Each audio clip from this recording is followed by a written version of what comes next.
Today's story is about a farmer boy who falls in love with a girl. A girl for whom people are willing to give up everything just to spend one night with her. And whoever spends a night with her considers himself extremely lucky. One day, that farmer boy brings this girl home with him. And after that, both of them start doing such things that we will witness in today's story. In a small town in California called Rockies, here lived a very beautiful girl named Angel. But she was a girl for whom people were selected through a lottery to spend a night with her. Whoever's name came up considered himself truly lucky. Now we see Angel here, who looks helpless and broken. She remembers her childhood days when she used to live with her mother Nina. And that day she was very happy because her father Alex was going to meet her for the first time. But when Alex arrives, he doesn't talk properly to his daughter and tells her to leave the room. He then says to Nina, "You just live in my house, but I never married you and I never will. I told you I didn't want this child, because this is an illegitimate child." Hearing this, Nina becomes furious and Alex, in his rage, beats her badly and leaves. But Angel had heard all of this from outside. And after seeing this side of her father, she starts crying. Her mother then comes outside and comforts her, saying, "This is not your fault. I love you more than anything in this world." A few days later, Nina receives a letter from Alex, in which it is written that he has closed all paths for them. He has sold the house too, and decided never to see them again. After that, Nina leaves the house with her daughter, and to survive, goes to a jeweler named John to sell her jewelry. But John tells her that these ornaments are fake and have no value. "But you yourself are very valuable. If you work for me, you can earn money and get a place to stay as well." Because of her helplessness, Nina agrees to John's proposal.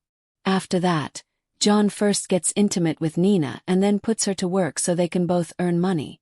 But within a few days, Nina falls seriously ill, and soon she dies. Seeing her mother die like this, Angel cries a lot. But she too was left alone and helpless. Now how Angel becomes a high-priced woman among the townspeople, we'll find out ahead. Now the story comes to the present, where we see a farmer named Michael. He does all the work in his fields alone. And he is a wise and religious man who goes to church every day to pray. But today, he prays to God to bless him with a life partner who loves him truly and stays with him forever. That same evening, when Michael goes to the town to sell his goods, he sees Angel, who had stepped out for a walk. And Michael instantly finds her very beautiful. Michael asks his friend about Angel, and he tells him that Angel lives in a palace in the town, and is the most beautiful and expensive girl here. People stand in line to spend a night with her. Hearing this makes Michael uncomfortable, but he still thinks, no matter what her background is, I must meet her at least once. Now in the evening, when Angel finishes one of her shifts, the bodyguard of her boss, Duchess, arrives. He comes after every shift to collect earnings. But he finds the money less this time. So he rudely asks Angel, "Where have you hidden the rest of the gold?" Angel, enraged, starts swearing at him. In return, he starts beating her and pushes her into the bathtub. He starts drowning her in the tub when suddenly Duchess arrives and stops him. She tells the bodyguard, "If Angel even gets a scratch, the people standing outside won't spare you. Now drop the anger and get her ready quickly for the next shift." A little while later, Angel once again gets ready for work. And this time Michael comes to meet her. Angel asks him, "How can I make you happy?" Michael replies, "I just came to talk to you. I'm not like the others. I'm a farmer and I work on my own farm." Then he proposes marriage to Angel. But Angel laughs after hearing this and says, "This is the 5th proposal I've received this week. Many men come to me with sweet talk like this." Michael's time ends, and Angel sends him out of the room.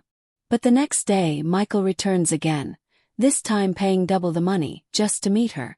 He says to Angel, "I fell in love with you at first sight. I want you to come with me. Let's get married and live together forever." Angel doesn't take him seriously and says, "You're wasting both your money and time. So just come to me, do what you paid for and leave. I can never be yours forever." Just then Michael's time ends again, and the same bodyguard arrives, telling him to leave the room. Now the story takes us back once again to Angel's childhood, when her mother had passed away. At that time, the jeweler named John took Angel to another city. He had brought her there to sell her. But one of the girls working there, named Sally, requests John, "Please take this girl somewhere else. This place is not right for her." But John refuses and takes Angel straight to the boss's room. A little later, the boss of that place, Duke, arrives. John says, "Take this girl and give me my money." But at Duke's signal, his men kill John right there. Seeing this, Angel gets terrified. But Duke says, "From now on you'll work for me." And in this way, he forces Angel to stay there through fear and threats. After a few years, when Angel grows up, Duke puts her to work in that same business. By then, fear had completely vanished from Angel's heart. She had come to believe that all men in this world are the same. But even then, she remained helpless. One day, a man named Alex comes to that place. But he doesn't know that Angel is his daughter. Then when Alex takes her to a room, she tells him the truth about who she really is. Hearing this, Alex realizes that it was because of him that his daughter's life was destroyed.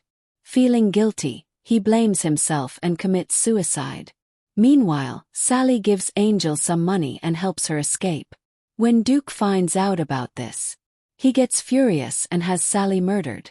Angel is then shown boarding a ship, leaving the city behind. There are some other girls on the ship too, and they start talking to her. But when Angel reaches the other city, Rockies, those same girls beat her up and leave her unconscious, stealing all her money. After that, a woman named Duchess finds her, saves her, and brings her to her palace, where she forces Angel into the same business again. Now, she has made up her mind to leave this life forever. She had kept all her saved money with Duchess for safety. So, she goes to Duchess to ask for her money. But Duchess says, "What will you do after leaving this place? Where will you go? I gave you everything here." Duchess says, "I won't give you anything." Angel also gets furious and starts yelling at her. Duchess then calls her man and says, "Teach Angel a lesson." He takes Angel away and beats her badly. That very night, Michael sees a dream that something terrible is happening to Angel. The next morning, he reaches the palace and sees that Angel is in a terrible condition. He becomes furious and tells Duchess, "I'm taking her away from here." But Duchess says, "Angel still owes me a debt, and until that's paid, she cannot leave." Hearing this, Michael gives Duchess 3 times the amount of Angel's debt. Then he gives Angel his mother's ring and says, "Will you marry me?" To which Angel says yes. After this, Michael takes Angel to his farm. Due to the beatings, her condition was very bad. He tells Michael, "You gave a lot of money to Duchess because of me." Michael replies, "Don't worry about that. I only wanted to rescue you from that place." But Angel gives him the ring back and says, "Once I recover, I'll repay all your debts and then I'll leave. I won't marry and become someone's slave." Michael laughs at this and says, "Marriage isn't slavery." Then he gives her some clothes to wear, and Angel asks, "Were these your wife's clothes?" Michael replies, "No, they belong to my sister. She died a year ago. Now her husband Paul and I live here. But Paul is in another city right now." Angel tries to get up, but due to her weak condition, she collapses again.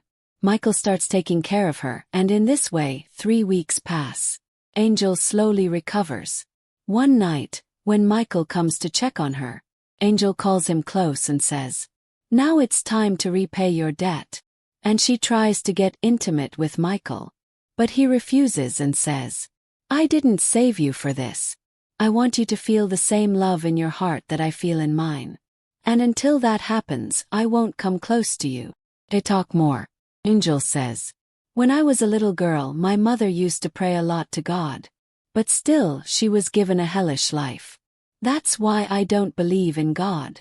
The next morning, when Michael is working on the farm, Angel comes to him and says, I can't handle the duties of being a wife. But as long as I'm here, I'll help you with the farm work. Michael agrees. After that, he starts teaching her many things about farming, like collecting eggs, raising chickens, and catching fish. Angel starts enjoying all this work. One night, Michael wakes Angel up and says, Come on, we need to go somewhere. Angel replies, It's almost morning. Where are you taking me in the middle of the night? Michael then takes her to a hilltop and shows her a beautiful sunrise. He says, I want to give you a life just like this. Full of colors, just like this sunrise. Angel says, I don't even know why I'm here. You consider me your wife, but you never come close to me. Michael says, I was just waiting for the moment when your heart would feel the same way mine does. After that, the two of them kiss. Then they return home, and for the first time, Michael becomes intimate with Angel, and they both enjoy this moment deeply. The next day, Paul arrives at the farm and meets Michael. Paul had gone to another city for work, and he was returning after a long time.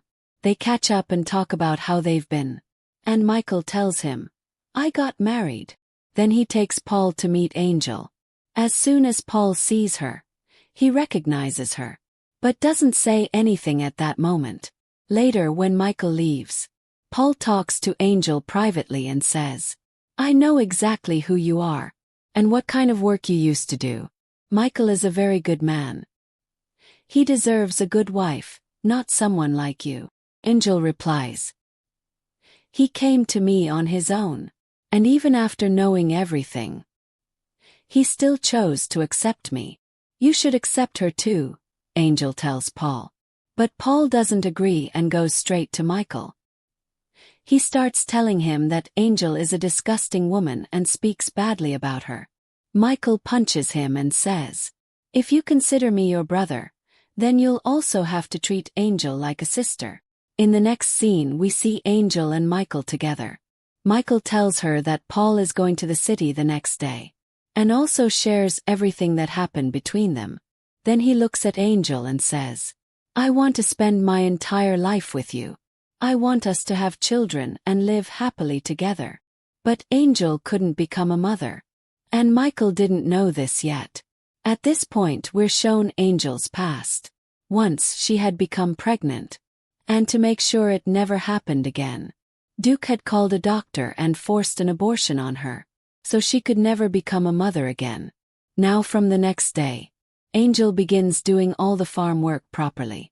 She even learns how to fish, because somewhere deep inside, she had started to understand Michael's love. But she still blamed herself, because Michael didn't know the bitter truth of her past. She didn't see herself as worthy of his love. Then one day, while passing by a road, Angel and Michael see some people, a family. Their mother, Elizabeth, was pregnant. They had no home and were heading to settle elsewhere. So Michael and Angel bring them home and give them food. The family is deeply grateful. They also have an elder daughter named Miriam, who asks Angel how she and Michael met. Angel tells her the truth about her past and how they came together. And during this time, the two women become close friends. Time passes like this, and Elizabeth gives birth to a baby boy. Everyone is overjoyed. Michael and Miriam take care of the baby together. Seeing this, Angel feels that Miriam and Michael would make a perfect pair. That night, Miriam's father tells everyone that he's bought a piece of land from Paul, and now they'll all live here permanently. The next day, while working in the field, Angel tells Michael, Miriam is a very sweet girl, and you two would make a great pair. Michael replies, I only love you. No one else can come between us. That's when Angel finally tells him the truth, that Duke had once forced a doctor to perform an operation on her, because of which she can never become a mother. But Michael says, I don't care about who you were. I love you as you are, and that will never change. We should never lose hope. Because anything can happen at any time. But Angel had already accepted that nothing like that would ever happen. She believed she could never be a mother, nor be a good wife to Michael. Later we see them having dinner together. Angel says, "Take me to the place where we once saw the sunrise." They go there and watch the sunset. To make that moment unforgettable, they become intimate again. The next morning, before anyone wakes up, Angel writes a letter for Miriam. She puts Michael's ring in it and quietly leaves with a man to go to the city. Later Miriam finds the letter. It says that she and Michael would make a beautiful couple and will always be happy together. Miriam shows the letter to Michael and says, "You should go after her and stop her." But Michael replies, "I did everything I could for her. I even made her feel my love. Now this is her life. And the decision to come back should also be hers." Meanwhile, Angel reaches a hotel in the city. She reaches the city and says to the hotel owner, "If you need a cook, I can work for you. But I'll also need a place to stay." Hearing this, the hotel owner agrees. Now Angel starts working there. But the same day, one of Duke's men sees her working in the hotel. That very night, a fire breaks out in the hotel.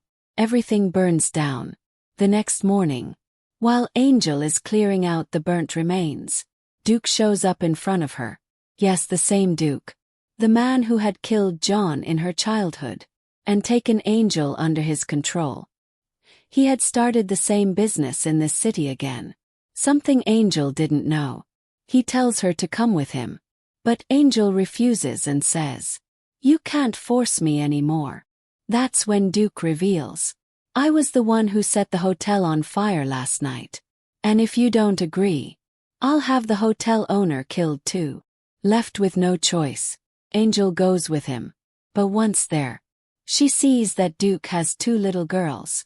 And he's forcing them to work, just like he once did with her.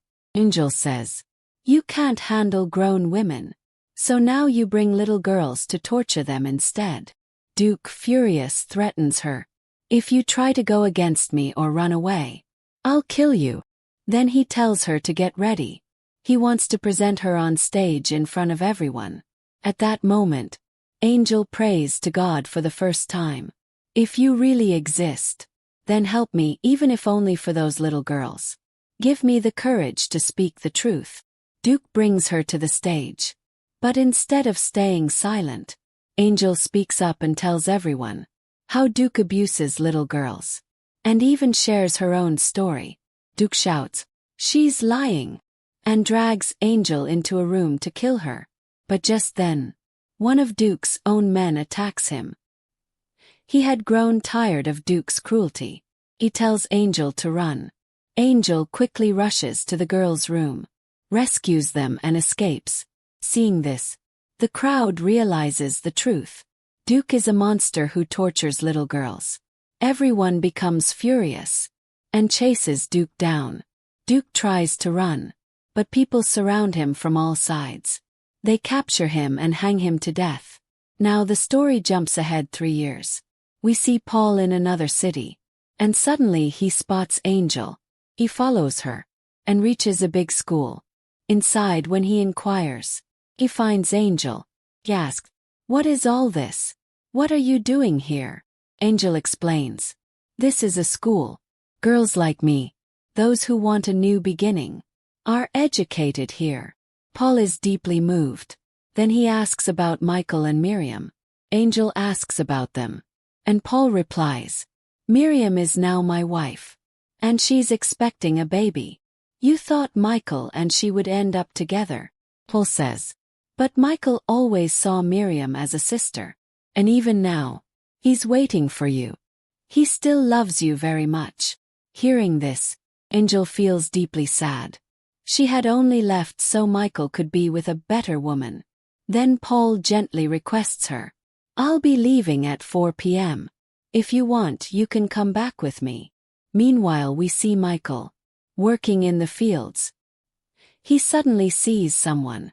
Angel has returned.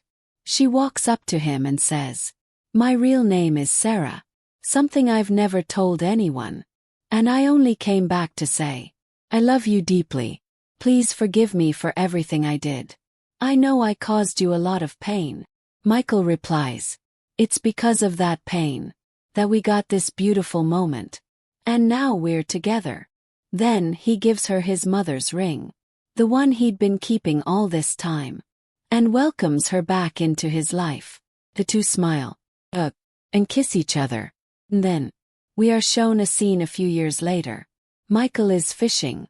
When Angel arrives, we see that Angel is now pregnant, and beside her stands a small boy, their son, which means Angel is finally healed. And with that, the story ends. If this story touched your heart, don't forget to like, comment, and subscribe for more emotional journeys like this. Dizzy.